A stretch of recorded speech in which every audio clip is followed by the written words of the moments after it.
Is Ecuador Paraguay or where you going? Oh, you go to the Angel? Never mind. I think you're the first lady. Hi, everyone. Take it back. Okay. Yes, I do. Happy Monday. Just catching up on the weekend in the second row. See what's happening. Okay, one item for all of you at the top. Tomorrow, the president is traveling to Troy, Alabama, to visit a Lockheed Martin facility that manufactures weapons systems such as Javelin anti-tank missiles, which the Biden-Harris administration has been providing Ukraine and the Ukrainians, and because they've been so effectively used to defend their country against the Russian invasion, including to win the battle for Kyiv. For those of you who aren't familiar with Javelin missiles, they are a lightweight, portable, shoulder-fired anti-tank weapon system that can hit targets up to 2.5 miles away. They're highly lethal, and we've sent over 5,500 Javelin anti-armor systems to Ukraine to support the Ukrainian people's fight for freedom. The facility, which the president will be touring tomorrow, has produced more than 50,000 Javelin missiles over the last 20 years. In 2021 alone, they produced nearly 13,000 total missiles, and they currently can produce up to 2,100 Javelins per year. The president will underscore the role that the men and women who work at the facility in Alabama making these weapons have had in the fight in Ukraine. And at the plan, he will deliver, in addition to touring the facility, he will deliver remarks about the security assistance we are providing, highlighting the urgency of the request to Congress to pass funding quickly to help Ukraine continue to succeed against Russian aggression, and to make sure that the United States and our allies can replenish our own stocks of weapons to replace what we have sent to Ukraine. He's also going to highlight how important it is for Congress to move quickly to get the Bipartisan Innovation Act to his desk. Each Javelin missile requires more than 200 semiconductors to make, and boosting domestic chip manufacturing isn't just critical to making more in America or lowering prices. It's also a vital component of our national security. So passing the Bipartisan Innovation Act means America will stay on the cutting edge of new technology. It means stronger, more resilient supply chains. It means out-competing the rest of the world for decades to come. So that's a little preview. Go ahead. Greg, so analysts say that Russia's war in Ukraine has depleted about a third of the Javelin stockpiles of the U.S., and I think about a quarter of the Stinger missile stockpiles have also been depleted. I'm wondering if this keeps up, if the U.S. is concerned, if the White House is concerned, that stockpiles for weapons that may be needed in other parts of the world are going to be depleted. Well, first I would say that the Defense Department assesses, of course, ensuring that we have what we need to defend ourselves, and we've been able to transfer equipment from U.S. stocks, including Javelins, to Ukraine without affecting military readiness. We, of course, are looking to replenish U.S. inventories and backfill depleted stocks for ourselves and also our allies and partners, which is why we've requested the resources to do so from Congress through the supplemental bill. But as I noted at the top, really what the trip tomorrow is an opportunity to do is to remind people in the country of why we're fighting, why we're supporting the Ukrainians in this war, the type of equipment and the type of assistance we are providing from the United States, made here in the United States, and why it is urgent to get this funding across the finish line. And also the Bipartisan Innovation Act, which I think most people didn't realize had such a key component for our defense industry here in the United States. I've got one more switching topics. Can you confirm that the president had lunch with President Clinton and give us some details on why? I'm wondering if did he maybe seek advice on midterms from President Clinton? I'm sure they will have a wide-ranging discussion, but he spoke with him a couple of weeks ago. He's had a number of conversations with him over the course of time since his time in office, and they talked about having lunch just a few weeks ago, so this is an opportunity to do exactly that, and I'm sure they will have a broad conversation. I'll also note, which I don't remember if it was reported publicly, but if it wasn't, he had lunch last week with former President Obama as well. Go ahead. Thanks, Jen. On the midterms, speaking of the midterms, so this report in the New York Times, it says that the president's pollster had sounded the alarm about inflation and immigration becoming political liabilities, coupled with this new polling that is out today that shows that voters trust Republicans more, believe that they are better suited to handle both of these issues. So can you speak to how the administration is digesting this data, including these remarks from the pollster? And is there a sense right now that there needs to be some kind of course correction on these two issues, given that polling and the midterms being just 6 months out? Well, let me first say that that report was about a range of polling that goes back to last year, including before a number of events happened, whether it was the invasion of Russia into Ukraine or even the uptick of COVID that we saw late in the summer and into the fall, really primarily in the fall. And what I would note as you're looking at that is that, one, there's a consistency with a lot of public polling, a lot of what we've talked about here in this room, but also our actions and the efforts that the president has undertaken from the beginning of this administration, unrelated to politics, really focused on policymaking, are unaddressed or have been focused from the first day on exactly those issues, whether it was lowering costs for the American people, making sure we took steps to address a long broken immigration system, or of course addressing the pandemic and the continuing fight against the pandemic. So in terms of the course correction question, I would say that as you look to, well, I'm going to be careful about not getting too much into politics from here, but what I think you can all expect to hear more from the president in the coming months, and more from other Democrats as well, is the contrast of what his agenda represents, what he is fighting for, who he is fighting for, what he is going to do to lower costs, to address inflation, what he would propose to address a broken immigration system, and the contrast with the other side, which in our view does not have a lot in the cupboard. So that is more about the time of year that we are approaching, less a course correction from ongoing policy work that has been done from the beginning. But given the situation at the border right now, and this pollster's warning that immigration seems to be a growing vulnerability for the president, does the White House believe that to be the case, that immigration could become a very serious liability for this White House come November? Well, I believe that a lot of the reporting in that story dated back to memos from last year as well. And I would note from many of you who were in this briefing room, we talked a lot, I'm looking at you, Peter, a lot about immigration in this room back to last year, in part because the system is so broken. It is long overdue to be fixed. That's why the president proposed a bill on his first day in office. Removing ourselves from the politics on that, we've long known that that was a substantive policy issue that more work needed to be done on. Not only did he put forward a bill on his first day in office, he has been a supporter and advocate for many attempts by Democrats in the Senate to include it in reconciliation bills, and we're going to continue to work with anyone who is willing and able and open to the engagement on getting immigration reform done. Really quick housekeeping, you had said that the president would likely be wearing a mask on Saturday while he wasn't speaking. Yeah. We didn't see him wearing one. What changed? Was there guidance from the president's physician? I would say we made decisions based on consultations with the president's physician, which I know I noted as well. He was wearing a mask for portions of the behind-the-scenes visit to the White House Correspondents' Dinner on Saturday evening, and a determination was made that he did not need to do that while he was on stage. Go ahead. Thanks, Jen. Finnish local media are reporting that the country is planning to apply for NATO membership next week. Is that something you're aware of? Well, we've seen some reporting, and I'm not going to speak for them, of course. We, of course, support the policy of NATO for those who are interested in joining to aspire and meet the qualifications to join, and certainly support any decisions by Finnish leaders and others to apply.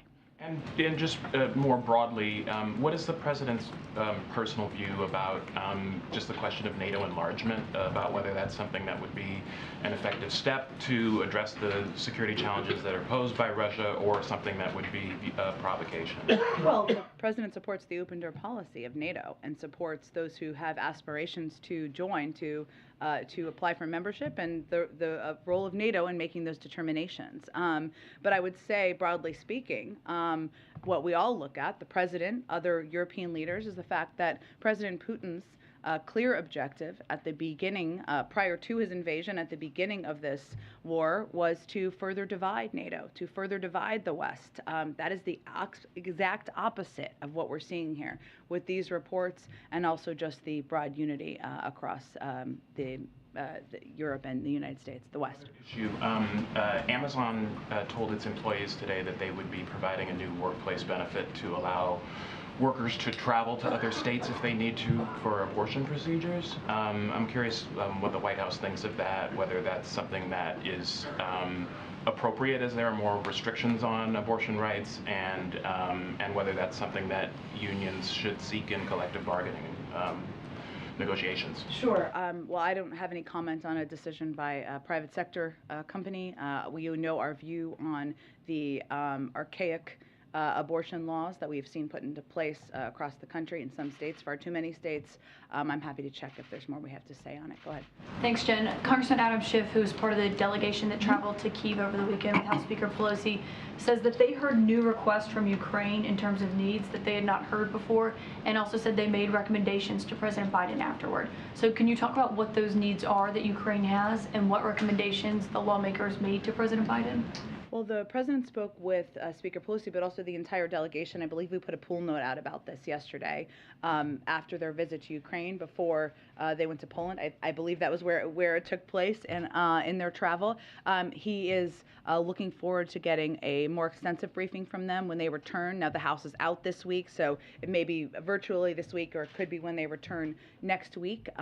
So I don't have any more details to speak to what the Ukrainians requested or asked for in their conversations. And nothing on the recommendations from lawmakers either? Again, I don't have anything more to read out from here. I would say that, as you know, we have this supplemental funding request that the president is going to be making a strong case for tomorrow when he travels to Alabama, and we are really going to continue to consult with and rely on the advice of the Department of Defense on what weapon systems and equipment the Ukrainians need to continue to succeed in the war. And given these two high-profile visits that we've had, Defense Secretary Austin, Secretary of State Blinken, now House Speaker Pelosi, should we expect that it's only a matter of time before President Biden goes? Well, there's no plans in the works at this time, and obviously we'll continue to assess. And as you know, our objective is to reopen the embassy, to have our diplomats back there, not just traveling back and forth, but present in the country. And I know the president would love to visit Ukraine, but no plans in the works at this point in time. And one more question. In about a week from today, Russia is expected to have its so-called Victory Day. What is the White House expecting President Putin to do on that day or in the next 7 days leading up to that? Well, we know that President Putin has emphasized the significance of this day for him and for the Russian military, but I don't have anything to preview or predict at this point in time from here about what they may or may not do. And I expect we'll have more to convey about what we will do in advance of Monday. Yeah. Oh, wait, just to clarify the last point, you expect you'll announce more things that the United States will do ahead of May 9th? We will certainly mark our support for the Ukrainians and the Europeans in some capacity, but I don't have anything more specific at this point in time. Yeah, Jen? go ahead. Sounds interesting. On Alabama. So I was like, what? No, that was good, yeah. Alabama. President's the subject of plenty of Republican attack ads down there, so I'm curious, is anyone meeting him of the elected official variety when he's in Alabama tomorrow? I expect we'll have more for you tomorrow on that once it's finalized. Typically, we don't finalize until the night before.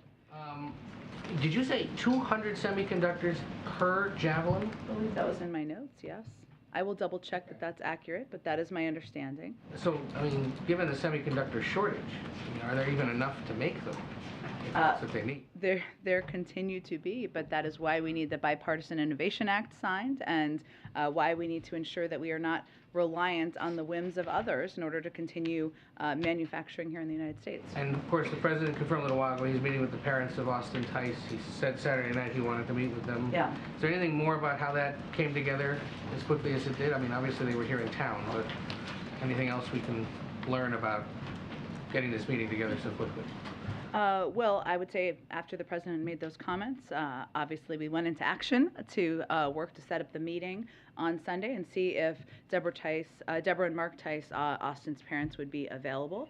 I would note that since the December meeting with our National Security Advisor, Jake Sullivan, our Principal Deputy National Security Advisor, John Feiner, and other NSC officials have met with the Tice family in person on 3 occasions, including a meeting just last week. And so we have been very closely engaged with the family, and obviously meeting with the president is an additional and more significant step in that regard, but we have been in close touch with them as well. And what is the current U.S. government understanding of Tice's whereabouts and status? I don't have any updates to provide to you from here. But what the president will certainly convey, and I'm sure we will have a written readout after the meeting, is that we will continue to do everything we can to bring him, and as we do with any American, home. And I would note that, of course, we have a special presidential envoy for hostage affairs, as you know, and you have become familiar with because of our ability to bring Trevor Reed home. Obviously, certainly a different circumstance, but we have an entire apparatus and effort through the interagency to work and doing everything we can to engage with leaders, with countries, even some we certainly do not have diplomatic relations with, to bring Americans home. Can you speak to the president's expectations for the First Lady's visit to Romania and Slovakia this week, and what he would hope she could do on his behalf? Sure. Well, the president is grateful and looking forward to Dr. Biden, the First Lady, visiting Europe later this week. As was noted in the announcement that was put out, I believe, yesterday, the focus of this trip is to emphasize the U.S. support for the work they're doing on behalf of refugees, on behalf of supporting the Ukrainian people. And she is going, and I think the significance of this should not be lost, over Mother's Day to really show this support. And so the president is grateful for her willingness to do this and for the important role she'll play in representing the United States during her visit to Europe and through these meetings. And as work continues on the Ukraine aid and the COVID funding that's needed, is there any additional insight on the view of the White House about whether those should proceed only if they're fused together, or could they be passed separately? I know you're deferring to Schumer and his plans, but is there any update on how you see that playing out?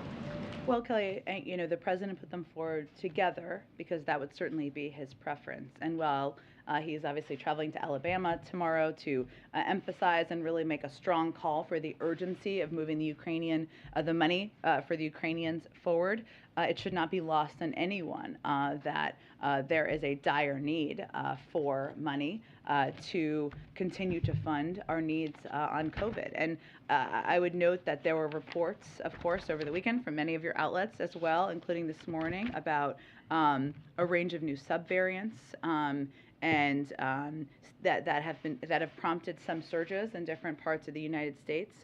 This is a reminder. That is a reminder of how vital it is that we are prepared, that we are able to purchase in the future, if science and the magic of science makes it possible, modified or variant specific vaccines or treatments to protect the American people as we continue battling COVID. And without additional funding, we're not going to be able to do that. And we will be behind, last in line, behind the world, which is exactly the opposite of the place we've generally been. And one last question. The vice president tested negative. Yes. I understand she will be returning to work. Yeah. Obviously, the president has some travel.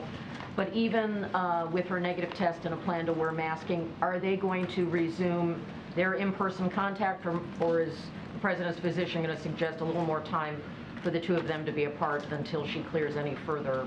Sure. Let me check on what they might have scheduled. She will be wearing a mask through the 10 days, which is what our protocols are here. And we, as noted, tried to socially distance in meetings with the president, even as the vice president. But I will check and see if there's any meetings that she would be participating in. Go ahead, Peter. Thank you, Jen. So the DHS secretary is now talking about people on the terrorist watch list crossing the border into the U.S., and he says, we know where those 42 are. Why isn't he saying, we know where those 42 are, they're in jail? Well, Peter, I would really point you to the Department of Homeland Security to get more follow-up details on his comments. I know he's spoken extensively at a range of hearings and obviously on a range of Sunday shows yesterday, including on Fox, I believe. So then what is the president's priority? Would it be stopping potential terrorist attacks or letting these migrants come in? Well, again, I think as we noted just a couple of weeks ago when there was reporting about the number of individuals who are on the watch list being stopped at the border, that was the Border Patrol doing their jobs. That was the system working. And certainly part of the role of the Department of Homeland Security is to keep our country safe, keep the American people safe, and I think that's an indication of Secretary Mayorkas' work to do exactly that. But so if it takes 19 people to carry out the September 11th attacks, what do you guys think 42 people on a terrorist watch list might be capable of? again, Peter, the number one job of the President of the United States, the Vice President, certainly the Secretary of Homeland Security, is to keep the American people safe. And I think a lot of this reporting you're referencing is an indication that they're doing their jobs and doing exactly that. And then on another topic, does the president know that DHS is putting together this disinformation governance board?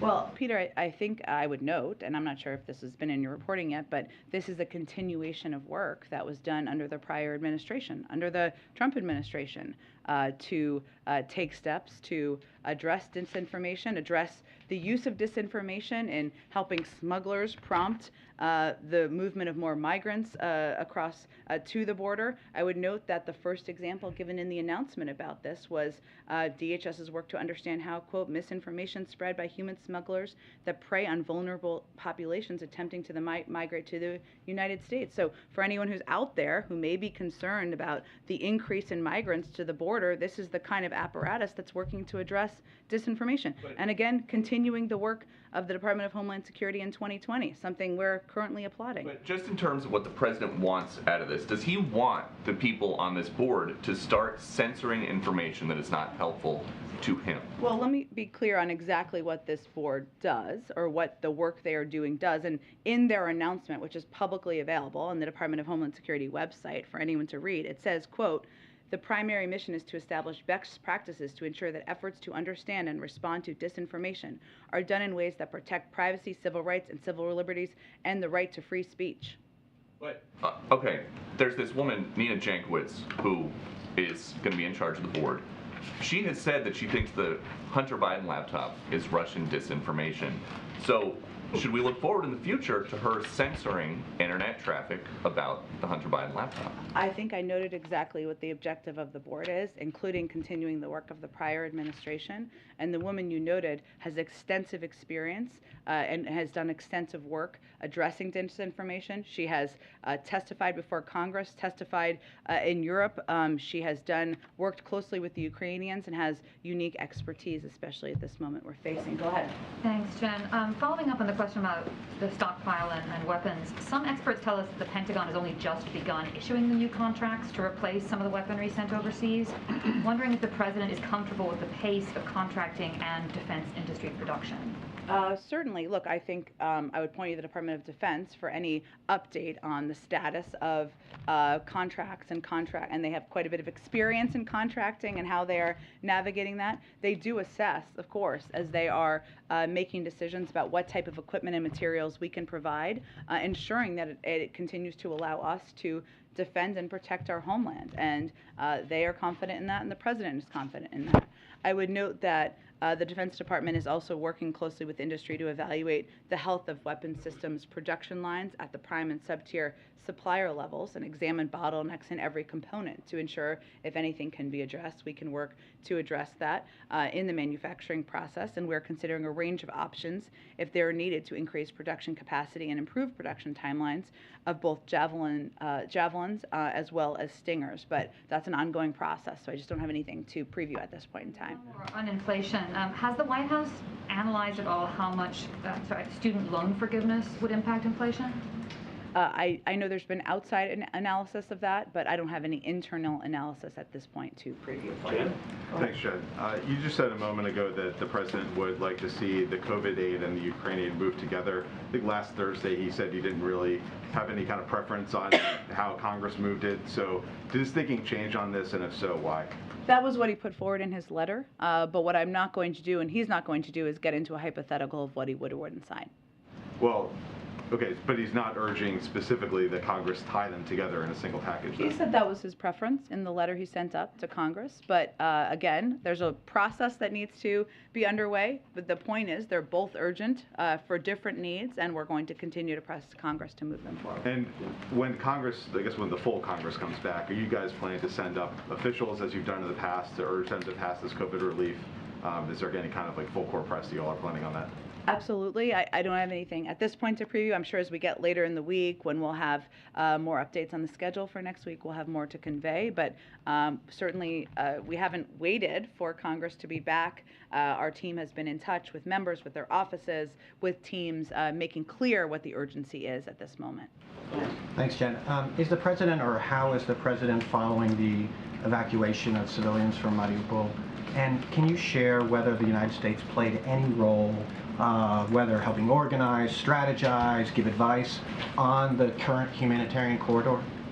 I don't have any update on the latter part of your question from here. The president, of course, met with his national security team this morning to get an update on a range of issues, as he does on a very regular basis. And this, I'm certain, was on the topic of discussion. Obviously, there are also a range of news reports that have been developing throughout the day, as you know, about the challenge and the delay in moving more civilians and others out of the plant. So as much as of course, it's positive that 100 civilians were able to depart. There's clearly more work that needs to be done. We continue to call for it, to press for it, but beyond that, I don't have any behind-the-scenes details to outline for you. On Title 42, I know you were asked about this on Friday, but did President Biden ask Mexican President López Obrador to increase troops on the Mexican border? Is the United States asking Mexico to increase troops on either their southern border or northern border? And what is the overall message to the region, not only Mexico, but the Northern Triangle, to address the lifting of Title 42 and the expectation of increased migration?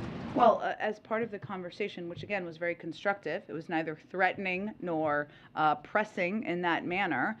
It was a conversation that was put together in part because of the timeline of the lifting of Title 42, and discuss ongoing cooperation and work on the security front, on the economic front, as we prepare for the lifting. But I just don't have more details beyond what was put in the So no details on whether troops, there was a request for troops? There will be ongoing conversations that will happen as we coordinate in the lead up to the lifting. Go ahead. Thanks, Jen. A question on executive actions. The president, as we've talked about, is mulling taking executive action on several high-profile issues like police reform, student loans, and several groups of lawmakers have said that they want their own. They've made their own executive action request. So, is it a conscious strategy of the Biden White House to rely more on executive action authority going forward in the coming months?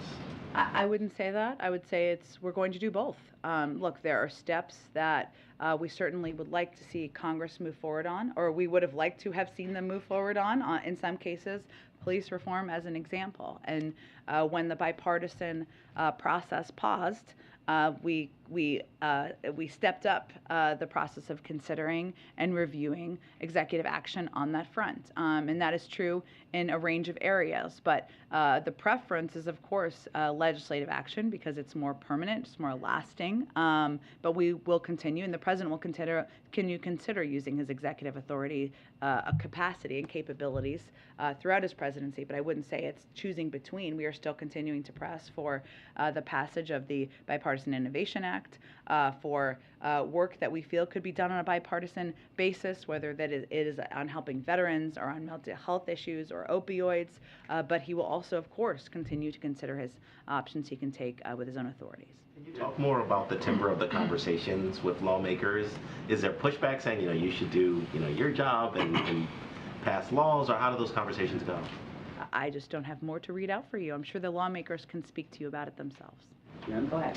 Thank you. On following up on the student loan comments, the student loan relief comments from last week, President was clear that he was not supportive of $50,000 for relief. He's expressed concern in the past about providing relief to, he mentioned, graduates of Yale, Harvard, and Yale and Penn. Does he still hold a concern that pursuing student loan relief could provide a giveaway to certain college graduates?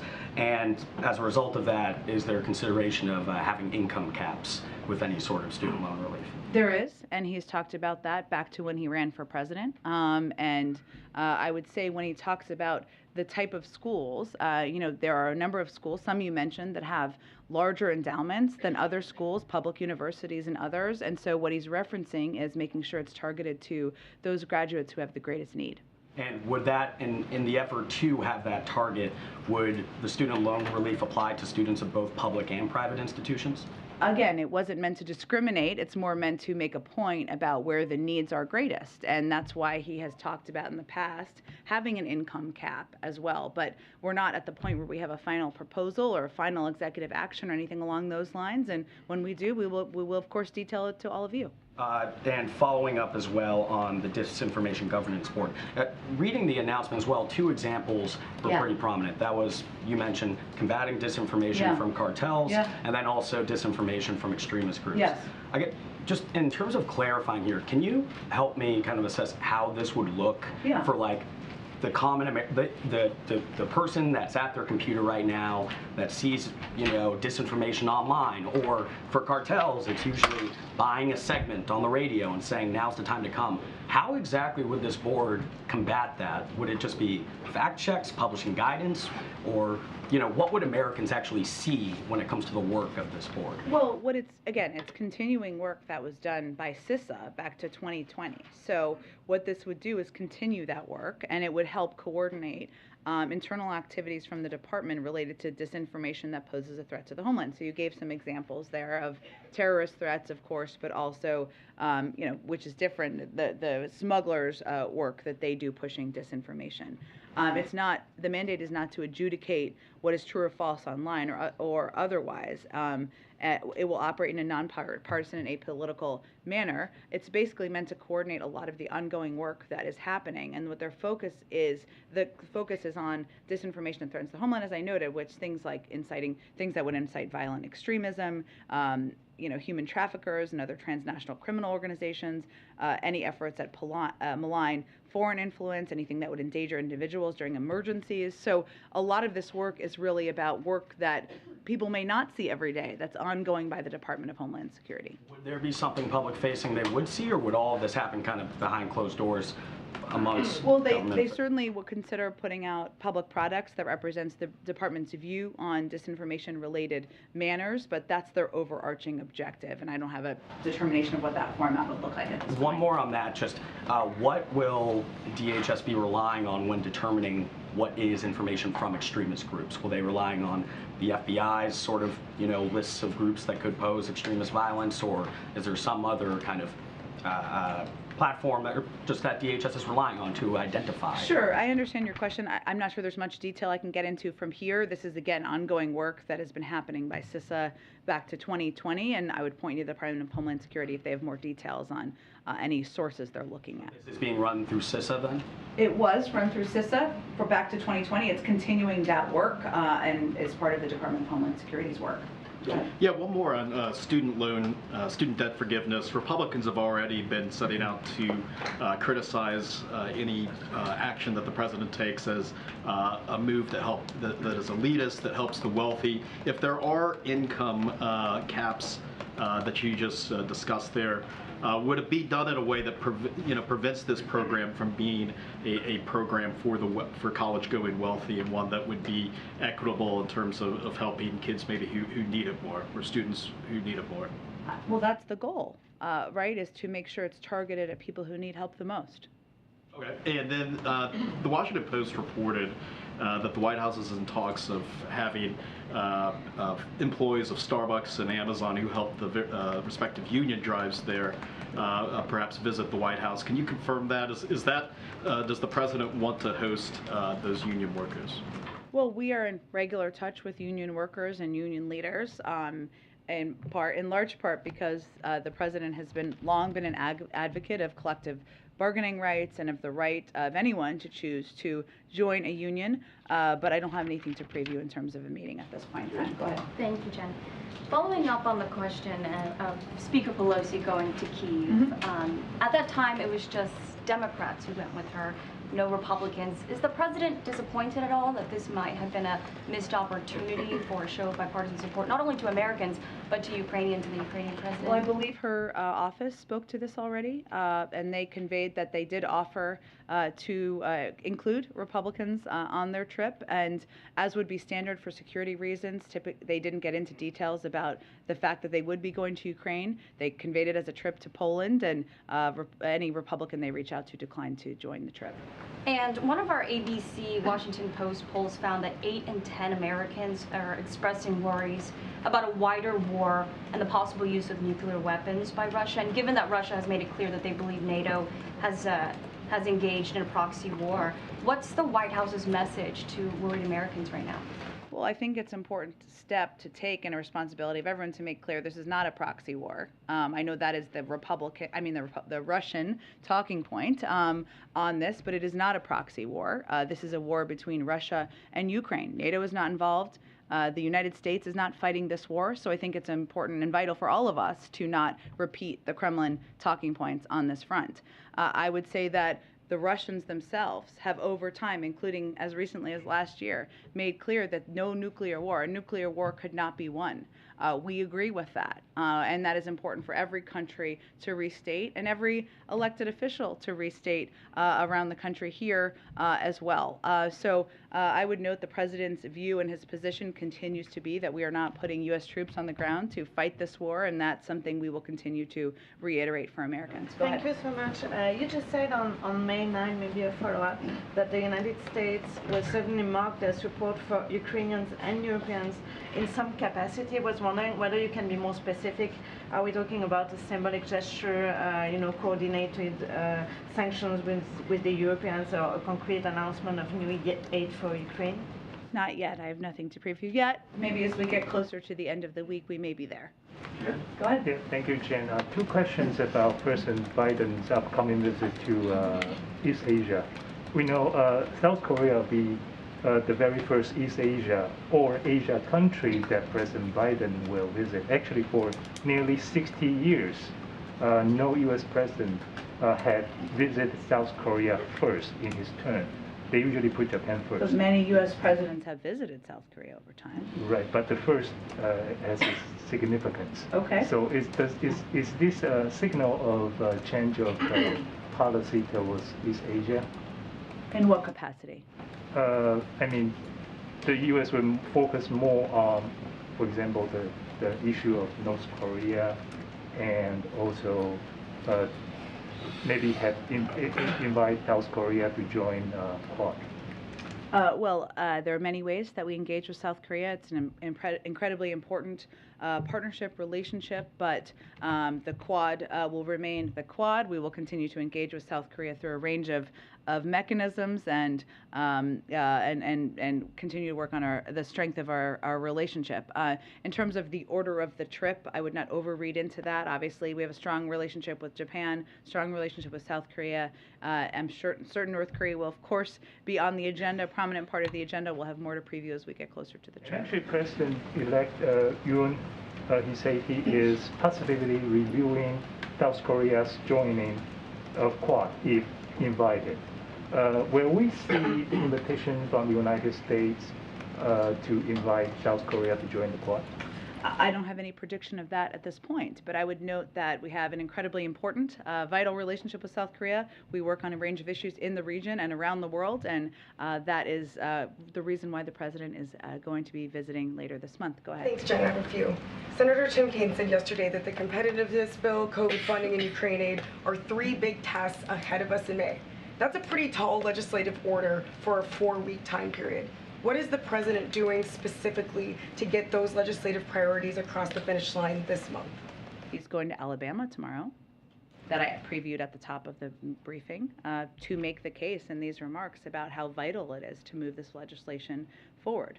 And he and his team, we have been engaged already for the last several days in calls and outreach and engagement, conveying how important it is to move these pieces of legislation forward, and certainly they are all priorities that have a great deal of urgency. And I know at the top of the briefing, tomorrow is an opportunity not just to talk about the supplemental package, but also to talk about the Bipartisan Innovation Act and how important it is to ensure we have access to semiconductors so we can continue to support not only the defense industry, but other industries across the country. Mainly referring to the 4-week time period to get all 3 of those things done, and whether or not the White House thinks that that's likely that you can can do I'm it all not that here quick. to set a timeline, but I have repeated many times, and the president has conveyed the urgency of moving all of these pieces of legislation forward. I think you've seen over the weekend comments from a number of senators about that as well, echoing that point about the urgency of moving the supplemental package forward. The House is, of course, out this week. The Senate is not. They can move, and hopefully next week we'll see more activity on the House side. On student debt, how did the White House get from they'll make a decision on erasing some student debt by the end of August to making a decision in the next couple weeks? Well, by the end of August and in the next couple of weeks is the same thing. So the president isn't speeding up his timeline for making a decision because of political pressure from some within his party? Well, I think when we outlined by the end of August, what we conveyed is that is the timeline but through which the pause on student debt goes through. So it was before that time, unless the president decided to extend it, a decision would be made. I don't have any preview of when there will be any announcement, and there's not a final decision about student debt, but in advance of that is what we have said. Go ahead. Thank you. Two questions. One, on the president's agenda in this next important period of time, Senator Joe Manchin remains an important vote in the Senate, of course. He is saying he wants a package that includes deficit reduction. He's someone who wants a balanced budget amendment. That is something President Biden supported in the 90s. Mm-hmm. What does the president think now? Does he support a balanced budget amendment? The president is a huge advocate for deficit reduction. He actually reduced the deficit. We reduced the deficit last year by $300 billion on his watch, something that people often forget. And certainly his advocacy for to making the tax system more fair, which has been part of the reconciliation proposal and process, would help do that as well. I haven't had a conversation with him about a balanced budget amendment. I'm not aware of that moving through. I'm happy to see if there's more we can update on that. And just one more, also on kind of midterm season. I know you can't talk about election campaigns, we get all that. But some of the Republican senators the president has worked with in the past, like Rob Portman, are retiring. Mm-hmm. And I wonder your thoughts about the tone that you're hearing from the Republican Party in places like Ohio and the chances for working across party lines in the future. Well, I'm not going to get ahead of the election, but what we're seeing across the board is even with the former president not on the campaign trail, we're seeing quite a few Republicans out there who are echoing his sentiment. So I think that speaks more for where the party is than it does for anything else. Okay, I got to wrap this up, but you can go ahead. Last year, Ron Klain told us that the memo was being done by the Education Department on whether or not the president could sign off on those $10,000 on student debt relief. Is that memo being done? Is it done? Is the president waiting on that to make his final decision? Well, so that's the policy process, right? That's ongoing. And then there's always legal considerations as it relates to executive orders, which is in conjunction with the Department of Education, but part here, and we, of course, consult with the Department of Justice as needed. But has that memo been done? I don't have any update on the status of an internal memo, but I will tell you the president said last week that he's continuing to consider and take a very hard look and close look at providing student debt relief, and that's something that hopefully we'll have more on soon. Okay, and one more question. Does the White House have any comment on the bipartisan talks on the Hill to make a deal to combat climate change? Many Democrats see this as kind of smoke and mirrors. They see it as something that will never actually happen. Senator White House actually put it this way: there's literally nothing happening in the bipartisan effort. I'm just curious if the White House has a view of those talks. So the bipartisan energy talks that Senator Manchin, I think you're referencing, is orchestrating. The president has long believed that there should be support to move parts of his agenda forward on a bipartisan basis. So I don't have any specific critique of it other than that has long been his view. I'm not going to prejudge the outcome of these talks either, nor is the president. But we are also continuing to engage with a range of Democrats about how to move the reconciliation effort forward as well. Thanks so much, everyone. We'll see you tomorrow. Thank you, Jen.